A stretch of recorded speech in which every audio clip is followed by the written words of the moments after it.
Okay, reversible reactions and equilibrium, based where we left off. So far, we've only talked about reactions that occur in one direction, from reactants to form products.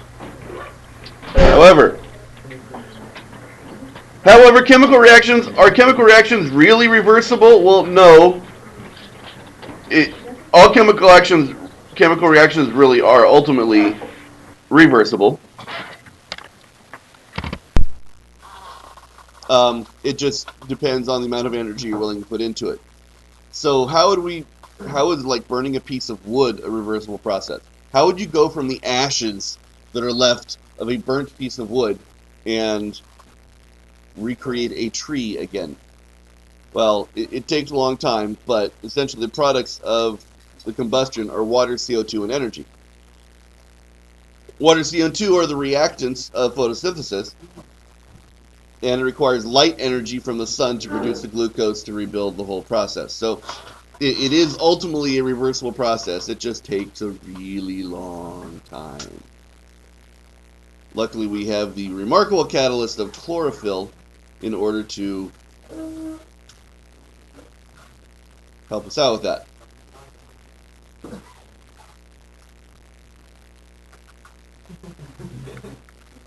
Okay. So this brings us to what real reversible reactions are. Okay, so reversible reactions are reactions in which the products can reproduce the reactants. They're illustrated with this double arrow sign. It's an arrow going forward and backward, and so you can go back and forth. It represents reversible. The example is 2 nitrogen dioxide makes dinitrogen tetroxide,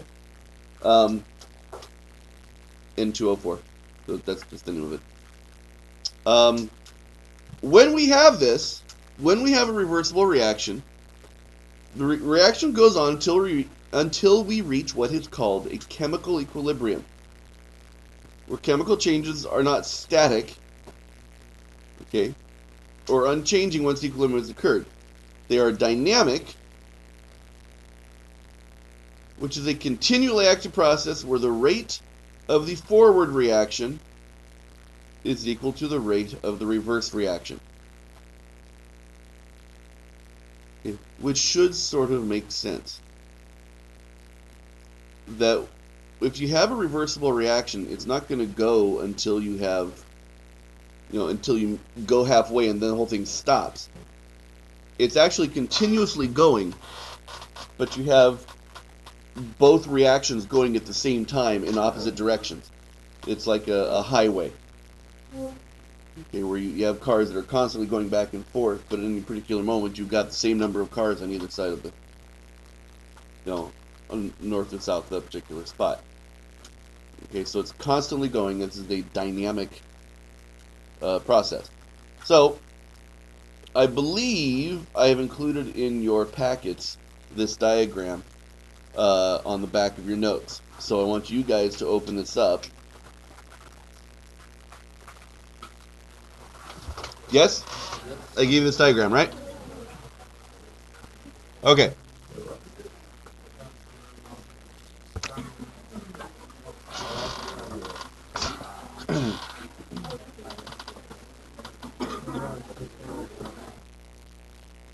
Okay, so there's two different ways to look at this. This reaction is represented, this is SO3 is reversible with SO2 and O2. Now, if we want to balance it, it's going to be 2SO3 and 2SO2.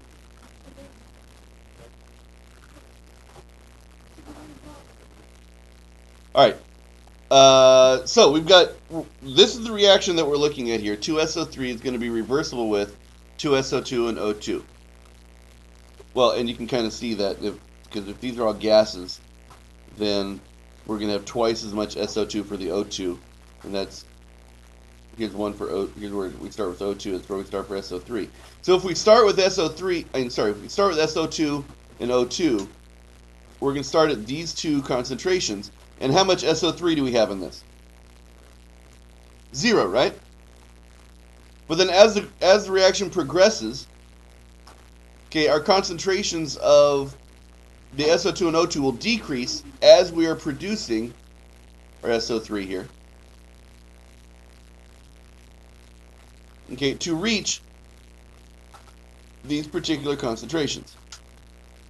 Now, if we start with SO3 instead, a high concentration of SO3, in 0 SO2 and O2, the SO3 is going to decrease, but it's actually going to reach the same concentration that it had over here when it comes to this equilibrium.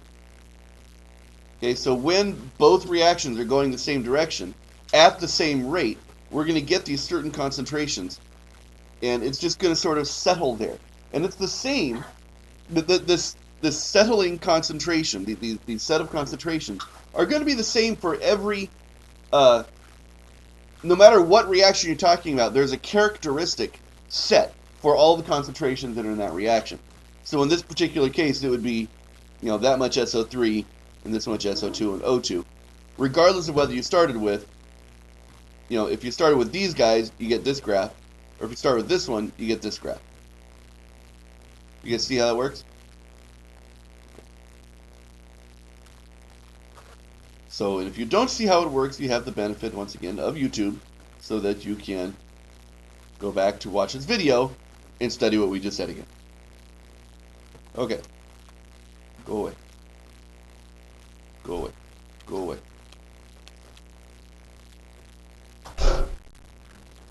Go away. Okay. So, takes to the next page.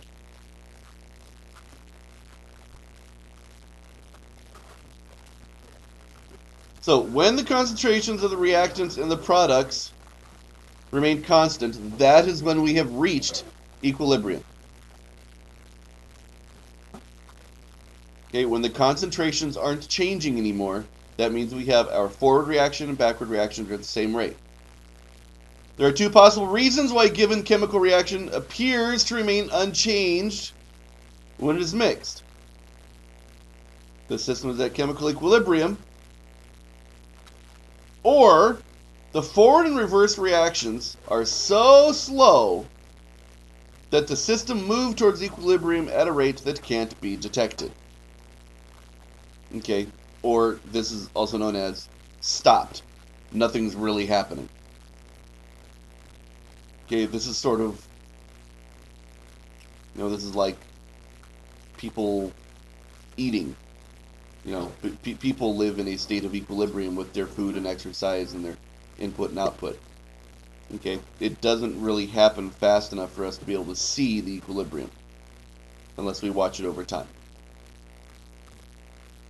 Okay, chemical equilibrium doesn't mean that there are equal quantities of reactions and products. It just means that the concentrations and reaction rate are constant. Okay, in fact, we can shift equilibrium one way or the other to show when one reaction is favored, or when one or the other action is favored. Okay, so yes, Dom, I corrected your attendance. All right. Okay, so this one here, see how the bottom arrow is longer? Okay, the bottom arrow means the forward reaction is favored and is going to produce more water. This indicates an equilibrium that is shifted to the right and that there is more product than the reactants at equilibrium. An arrow pointing the other direction indicates that there are more reactants than product. Oops. More reactants than product.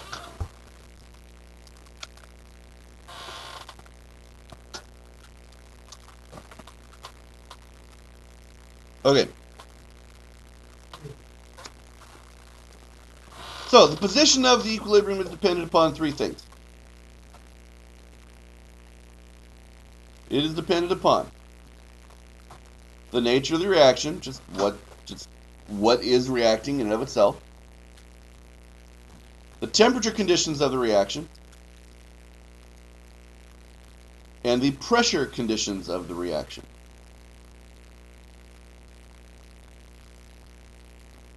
Okay, and so the factors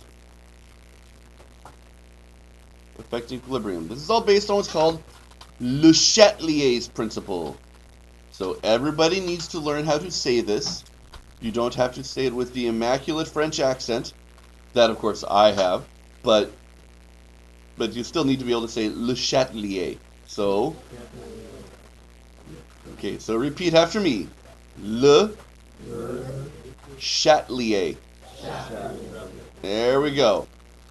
Le Chatelier's principle. This is the definition. This is a highly conceptual thing. There's not a whole lot of math involved, but the concept can be very difficult, and it takes some practice. So please focus when we're going over this.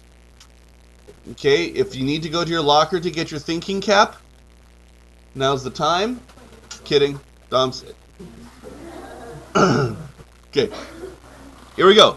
Le Chatelier's principle, the definition statement: when a stress or a change is imposed on a system at equilibrium, the position of equilibrium will shift in a direction that tends to reduce the stress. Okay, so think for a moment here. If you impose a change on the equilibrium, if you change something in the equilibrium, the system will shift in a direction that tends to reduce the stress. It wants to do the opposite of what you've changed. Okay? It wants to counteract what you have done. So there's a way of thinking about this. You need to identify what you have done to the system and then figure out what the opposite is going to be.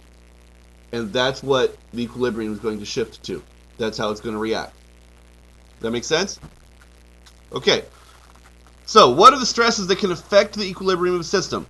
We can change the pressure. We can change the volume. We can change temperature. Those look familiar. Oh! And the additional removal of a reactant or product, which are the same variables as in PivNert. Pressure, volume, number of moles, temperature. All of those things affect Le Chatelier's principle. So, we'll start with a change in concentration. If a reactant or product increases in concentration, the equilibrium will shift to the other side of the reaction. So if you increase one side, it's going to make the whole system shift the other direction. It's going to move away from what you've increased. It's going to try, if you try and increase it, the reaction will occur to decrease what you've increased, which would cause a shift in the other direction. Does that make sense?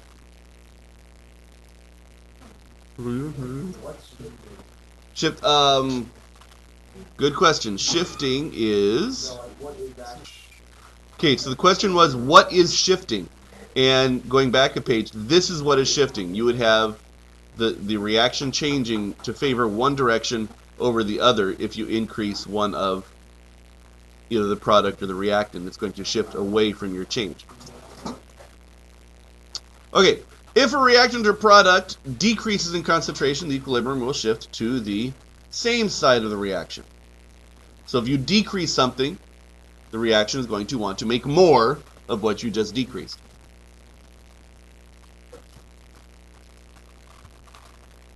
So here's our example.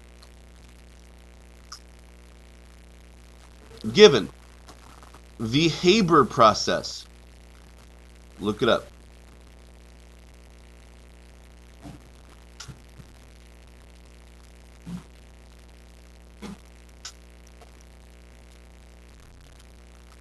Google it.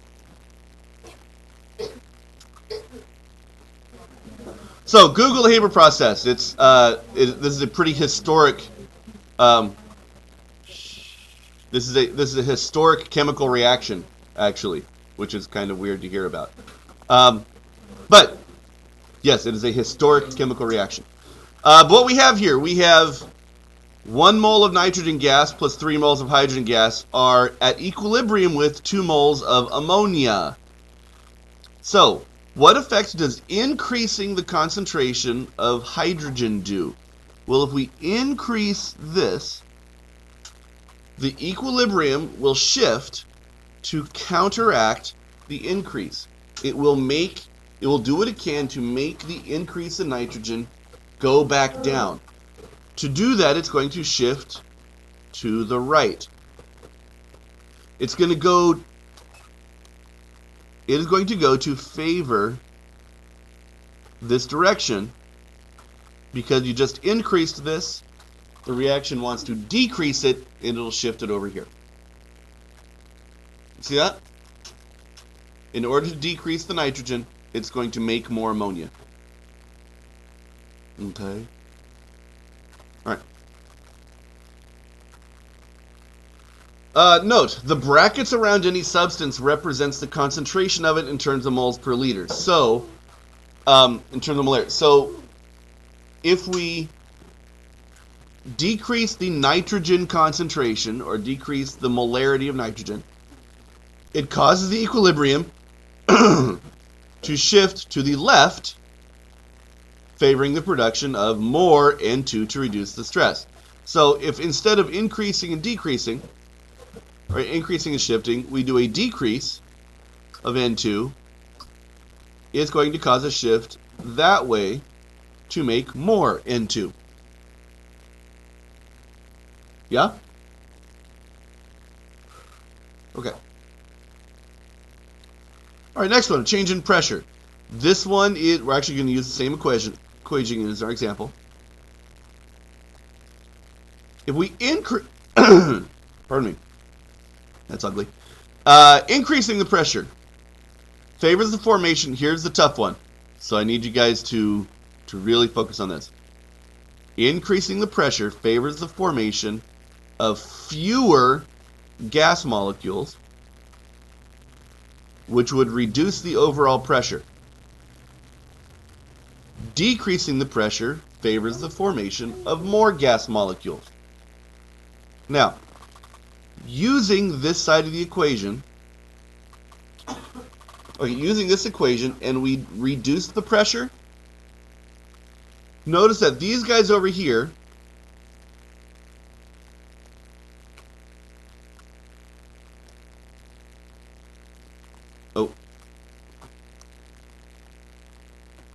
these guys over here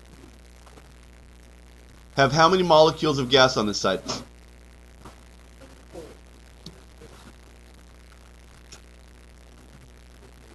How many molecules of gas do we have on this side? There's 1 here, plus another 3 there should give us 4 molecules. This side we have how many molecules? Okay. So our molecules are not conserved. Our moles are not conserved in this reaction. We're going to wind up with more moles of gas converted to less moles of gas. The reaction itself actually reduces the pressure of the system. So, if we reduce the pressure of the system, okay, the system is going to act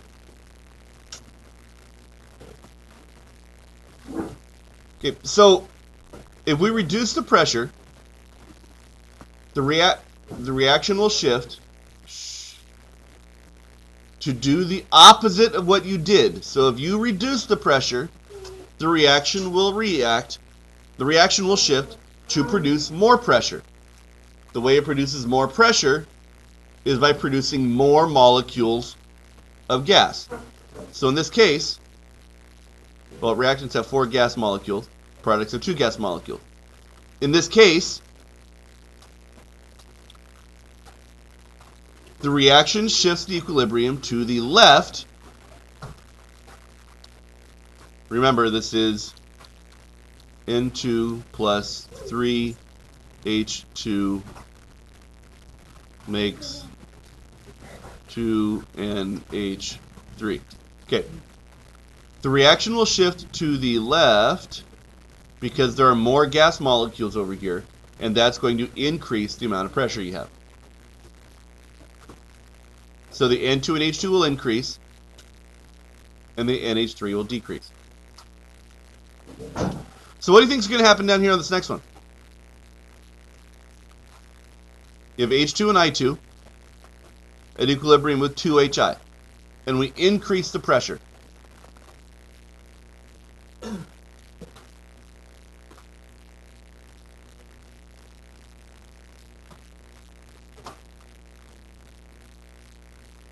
Okay, well, the reactants and the products both have two gas molecules, right? There's 2 moles of gas over here, 2 moles of gas over here.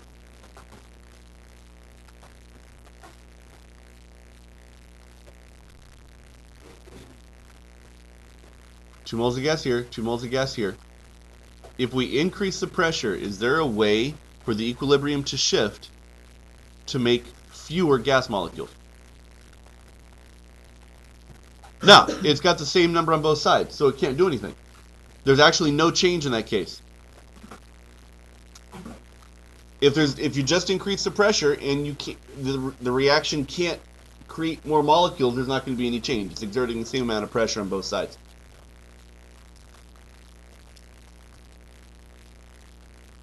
Okay. Reducing the volume of a container has the same effect as increasing the pressure for gas and vice versa.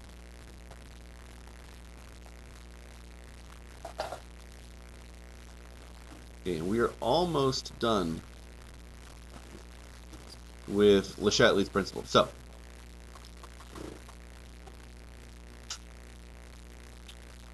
okay, finally we have temperature change.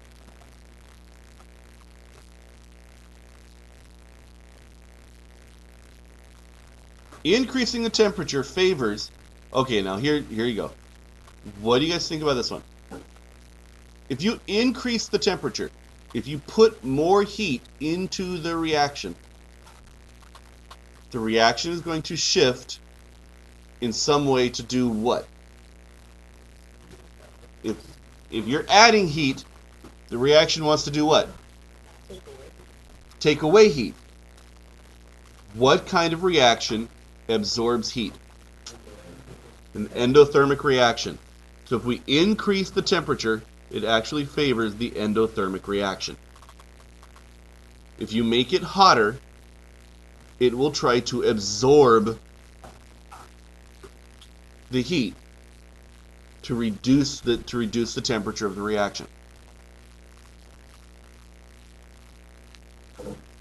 Okay. Now, if we increase the temperature, it increases the average kinetic energy of both reactions, but the endothermic reaction requires additional energy.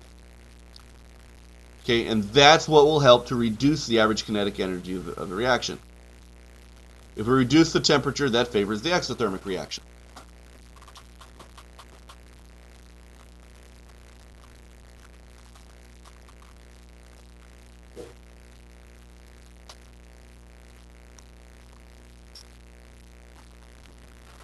Okay, so here's our example. Oh, by the way, when you see this term right here, treat this like it's another reactant or product.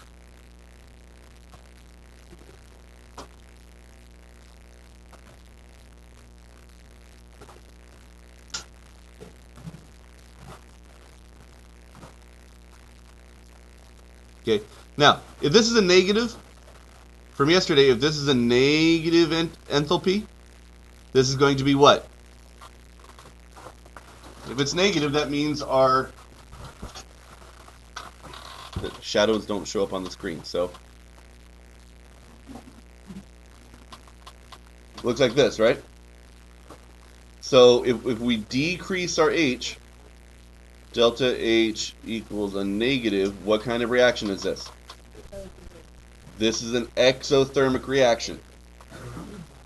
These two are going to react to produce this product and heat, which means this is going to be an exothermic reaction.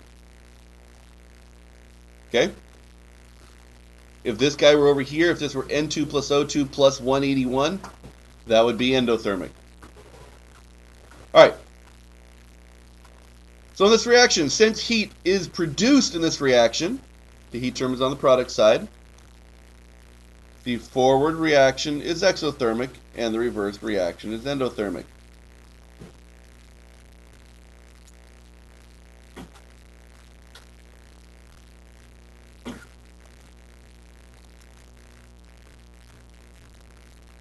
Okay, so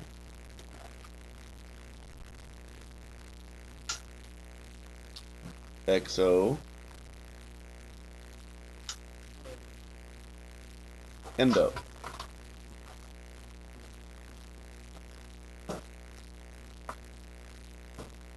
If we increase the temperature, if we increase the temperature, it favors the endothermic direction. So the reaction in this case would proceed to the left. It would make these guys over here.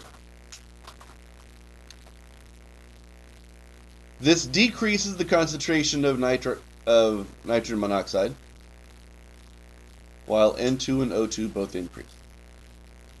It makes more of these guys and less of that, just by increasing the temperature.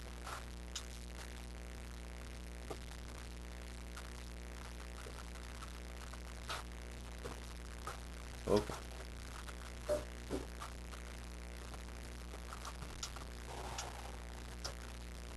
Okay. Finally, if the temperature were reduced, then the equilibrium would favor the exothermic side and shift to the right. Okay, and we are going to stop there for today and practice some more of these Le Chatelet principle ideas.